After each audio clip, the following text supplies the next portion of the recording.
Hello दोस्तों, welcome to my channel. कल मैंने परिमेय संख्या और अपरिमेय संख्या it means rational number and irrational number का डिफिनेशन मैंने दिया था और एग्जांपल के साथ मैंने कल आपको बताया था।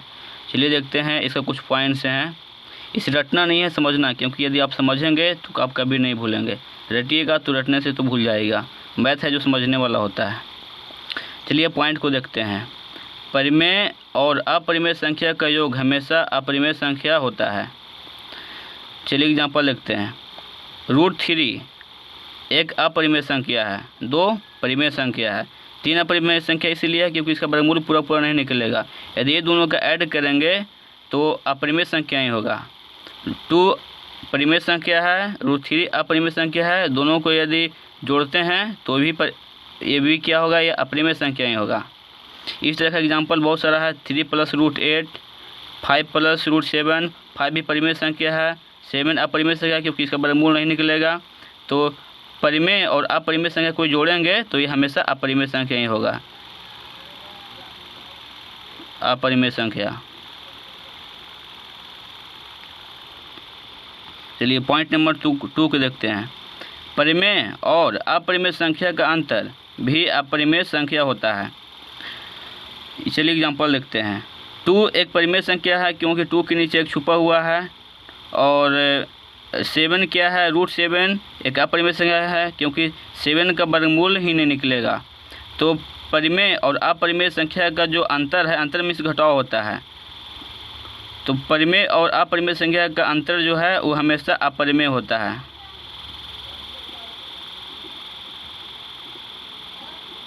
अपरिमेय संख्या होगा। √5 एक अपरिमेय संख्या है क्योंकि 5 का वर्गमूल नहीं निकलेगा।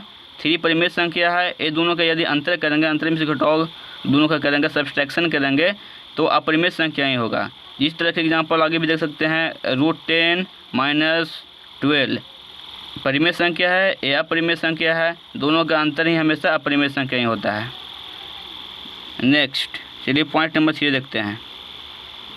अपरिमेय और अपरिमेय संख्या का योग या अंतर हमेशा अपरिमेय संख्या होता है। एग्जाम्पल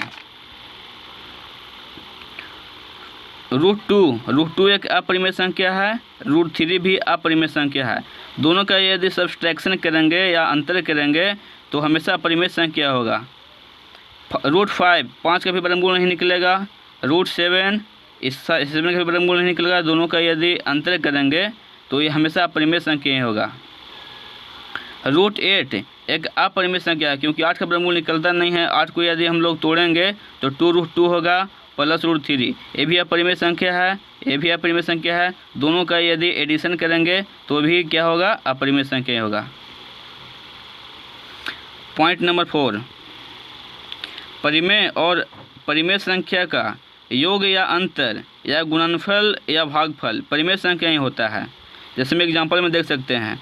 5 - √4 भी है तो एक परिमेय संख्या है क्योंकि इसका वर्गमूल 2 होता है।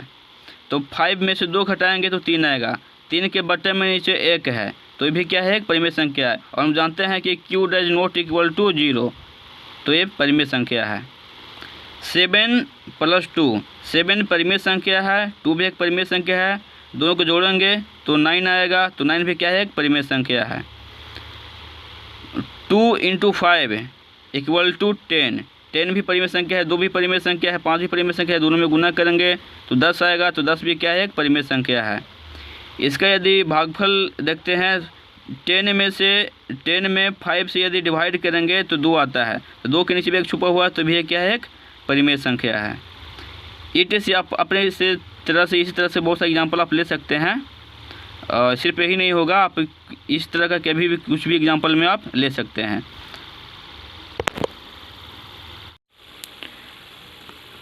परिमेय और अपरिमेय संख्या का गुणनफल या भागफल अपरिमेय संख्या होता है।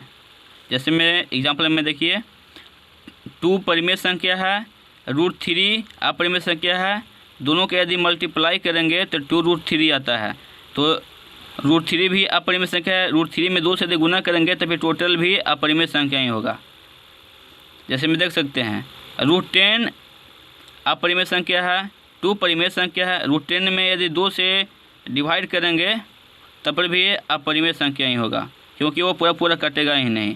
और मेन बात इसमें यह है कि 10 का वर्गमूल निकलेगा ही नहीं। यदि इसका वर्गमूल नहीं निकलेगा तो इसमें कोई भी परिमेय संख्या से गुना करेंगे या भाग करेंगे तो भी हमेशा परिमेय ही होगा। जैसे में एग्जांपल भी देख सकते हैं, जैसे में √8 है, √8 में हम लोग सिर्फ 2 से डिवाइड कर रहे हैं, तो 8 है, √8 है, तो 8 को डिवाइड करेंगे तो इसमें 2 गुना 2 बाई 2, 2 जोड़ा, एक 2 मिलेगा जोड़ा तो इसको बाहर निकाल देंगे, 2 इसका तो जोड़ा नहीं मिला तो इसको अंदर ही रखेंगे, बाई 2, 2 से 2 कट गया, फिर √2 ही हो गया। तो देखिए अपरिमेय और परिमेय दोनों, अपरिमेय में परिमेय से भागा दे रहे हैं तो अपरिमेय ही होगा। यदि इसको हम लोग उल्टा भी कर देंगे, √8 नीचे भी कर देंगे, 2 ऊपर भी कर देंगे, फिर भी अपरिमेय ही होगा। चलिए नेक्स्ट पॉइंट पर बात करते हैं। ये VVI है, वेरी वेरी इंपॉर्टेंट। अपरिमेय और अपरिमेय संख्या का गुणनफल या भागफल परिमेय संख्या या अपरिमेय संख्या हो सकता है। दोनों भी हो सकता, दोनों में से कोई एक होगा। परिमेय भी संख्या हो सकता है और अपरिमेय संख्या भी होगा। इसको देखिए ठीक से देखते हैं हम लोग। √5 5 का वर्गमूल नहीं निकलेगा तो ये तो अपरिमेय संख्या है। √3 3 का भी वर्गमूल नहीं निकलेगा, ये भी अपरिमेय संख्या है। ये दोनों का यदि मल्टीप्लाई करते हैं तो √15 आता है, तो भी क्या है, एक अपरिमेय संख्या है, क्योंकि 15 का भी वर्गमूल नहीं निकलता है। √2 अपरिमेय संख्या है। √8 ये भी अपरिमेय संख्या है। लेकिन देखिए यहाँ पे तो दोनों में गुना किए हैं तो अपरिमेय आया, लेकिन यहाँ पे थोड़ा चेंज होगा। 8 भी अपरिमेय संख्या है, 2 भी अपरिमेय संख्या है। दोनों में यदि गुना करेंगे तो √16 आता है, 16 का वर्गमूल आता है 4, और 4 के नीचे एक छुपा हुआ रहता है, tan से बटा के रूप में आ रहा है, तो ये क्या है, एक अपरिमेय संख्या होगा ये। √8 बाई √2, √8 को हम लोग जब तोड़ते हैं तो 2 गुना 2, इसको इसी तरह से खंड कर सकते हैं बाई √2। तो वर्गमूल में तो यहाँ पे 2 छुपा हुआ रहता है, एक तरह से समझिए कि 2 मतलब कि 2 जोड़ा निकलता है ना, तो उसको बाहर कर देते हैं। ये 2 मिल रहा है, 2 1 2 है, यहाँ पे 2 है, तो जब दोनों 2 मिल रहा है तो 2 को 2, तो इसको एक बाहर निकाल देते हैं। और जिसको इसका जोड़ा नहीं मिल रहा है तो इसको अंदर ही रहने देंगे। चलिए 2 तो जोड़ा मिल गया तो 2 बाहर निकाल दिए, इसका जोड़ा नहीं मिला तो इसको अंदर ही रहने देते हैं। 2√2 बाई √2, तो √2 से √2 कट गया तो सिर्फ 2 बच गया, तो 2/1 tan से बटा के रूप में आ रहा है, तो इसलिए क्या है, ये अपरिमेय संख्या है। देखिए भागा दे रहे हैं फिर भी परिमेय संख्या ही आ रहा है। अब देखिए नीचे एक और एग्जाम्पल देख सकते हैं। √5 बाई √3, 5 का वर्गमूल नहीं निकलेगा, 3 का भी वर्गमूल नहीं निकलेगा, पूरा नहीं निकलेगा। ऐसे तो इसका पॉइंट में वर्गमूल निकलता ही है, लेकिन हम लोग को पूरा निकलेगा उसी को अपरिमेय बोल सकते हैं। यदि पॉइंट में निकलेगा उसको ही अपरिमेय बोलेंगे। यदि जिसका सीधा वर्गमूल निकल ही जाता है तो उसको तो हम लोग परिमेय बोल देते हैं। फिर देखिए √5 बाई √3, इसका पूरा वर्गमूल नहीं निकल रहा है, इसका भी वर्गमूल पूरा नहीं निकल पा रहा है। तो देखिए इसको मैं इससे यदि भागा दिए फिर भी क्या हो गया, ये अपरिमेय ही होगा। नेक्स्ट 0 परिमेय संख्या, क्योंकि 0 के नीचे भी तो एक छुपा हुआ है, तो परिमेय संख्या अंश से बटा हर के रूप में आ गया है। √3 3 का वर्गमूल नहीं निकलेगा पूरा, इसलिए अपरिमेय संख्या है। यदि हम लोग को पता है कि दुनिया में कोई भी संख्या हो 0 से गुना करेंगे तो हमेशा 0 ही होता है, तो 0 में यदि √3 से हम लोग गुना किए हैं तो 0 आ गया, 0 के नीचे भी एक छुपा हुआ तो ये परिमेय संख्या हो गया।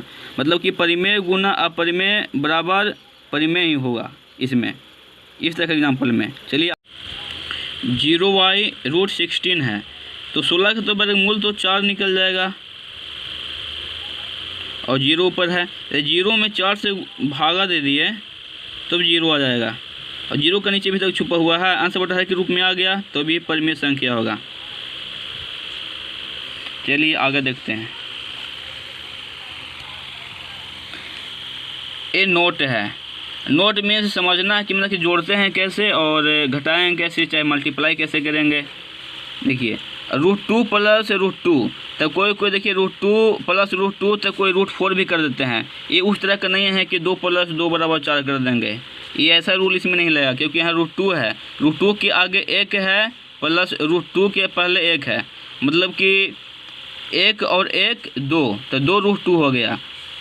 √4 कब करेंगे, मतलब कि √2 गुना √2, ये जब दोनों का गुना करेंगे तब √4 हो सकता है। देखिए इसको मैं रूल दूसरा है, यदि जोड़ेंगे तो ये जात सेम रहा, √2 यहाँ है, √2 यहाँ, तो फिर इसका जो आगे जो है वो जुड़ जाता है, तो इसलिए यहाँ पर 2√2 हुआ और √4 नहीं होगा, ये गलत हो जाएगा।